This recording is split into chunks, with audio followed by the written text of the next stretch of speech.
നമസ്കാരം.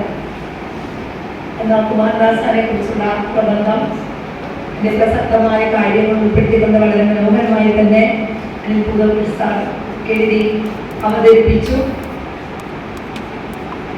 കുമാരദാസിന്റെ 1914 എഴുതിയ ഒരു പ്രണയഖണ്ഡ കാവ്യമാണ് ലീല.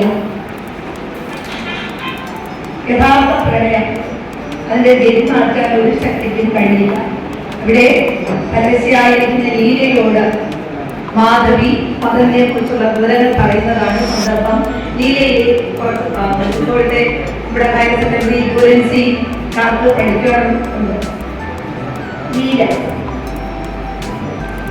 പ്രണയ പരവശേ ശുഭം നിനക്കുണരുക ഉണ്ടൊരു ദിക്കിൽ നിൻ പ്രിയൻ ഗുണവതി നെടുമോഹ നിദ്രയിട്ടുണരുക ഞാൻ സഖി നിന്റെ മാധവി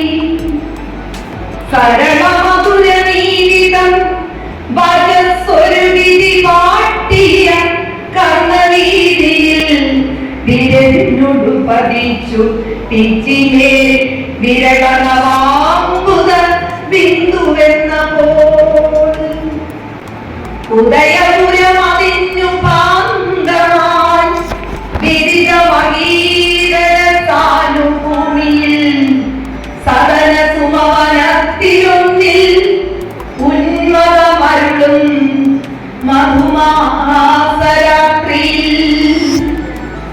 വിരസി നറുനിരാവഴും ലതാവലയം എന്ന നിരത്തരോമനാൾ വീണ പൂങ്കുലയതുപോലെ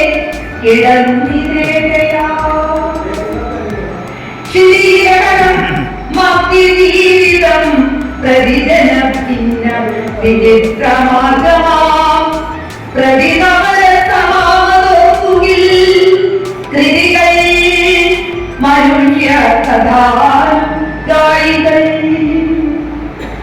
മരുവിയവിടെങ്കു ദൂരമാം മരുവിലകന്ന മഹാവണങ്ങളിൽ പെരുവഴി തുണ ചേർന്നു പോകുപോലൊരു വകയാളുകൾ വൈശ്യവൃത്തികൾ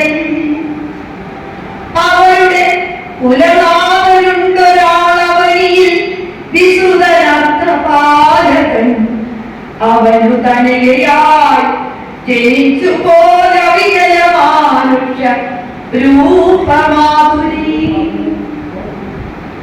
ഭവനമണിയിലക്കു സദ്ഗുണ പ്രവണതയാർന്നു വളർന്നു നന്ദിനി അവനു മമത കൊണ്ടു തുല്യമായവളു വസുക്കൾ താഴ്മീ കല നിശിത കുശാഗ്രബുദ്ധിയാൾ പലതു പഠിച്ചതു ശക്തി പോലെ വലിയ ധനികനാം പിതാവ് നിലയിൽ വിചക്ഷണരത്തി പോലെ സുഹൃതുമകള മത്സരിച്ചു താൻ മികവൊഴിഞ്ഞതു ശൈശവം മുതൽ പ്രകൃതിയവളെ അംഗകാന്തിയാൽ സുഹൃതി പിതാവു വിഭൂഷണങ്ങളാൽ പ്രകൃതി അവളെ അംഗകാന്തിയാൽ സുകൃതി